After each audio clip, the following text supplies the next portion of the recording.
AutoCAD পেজের background colour change করুন নিজের পছন্দ মতো একদম সহজেই। আমরা খুব সহজেই অটোক্যাডের ব্যাকগ্রাউন্ড কালারটা পরিবর্তন করতে পারি। প্রথমে কিবোর্ড শর্টকাট শিখব। ওপি লিখে এন্টার, কি লিখে এন্টার, অপশনের ওপি। এখান থেকে আপনি ডিসপ্লেতে যাবেন, ডিসপ্লে থেকে কালারে যাবেন।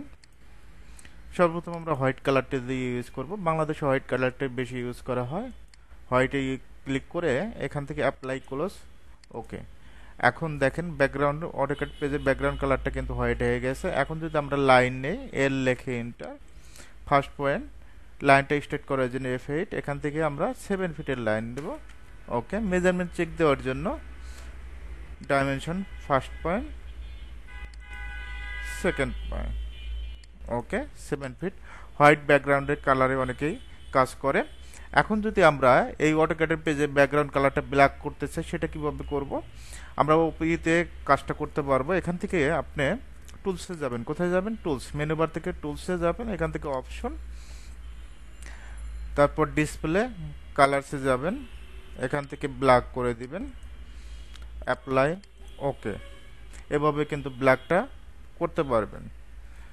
তারপর অটোক্যাডের অ্যাপ্লিকেশন মেনুতে ক্লিক করবেন। ক্লিক করার পর এখান থেকে দেখবেন যে অপশন আছে। এখান থেকে ডিসপ্লেতে যাবেন, কালারে যাবেন, তারপর এখান থেকে আপনার সিলেক্ট কালারে যাবেন। এখান থেকে ইন্ডেক্স কালার, হিউজ পরিমাণ কালার আছে, এখান থেকে যে কোনো একটা কালার সিলেক্ট করে কালারটা দিতে পারবেন, ওকে। আমি যদি এই কালারটা সিলেক্ট করি, এখান থেকে এই কালারটা অ্যাপ্লাই নেবে, ওকে।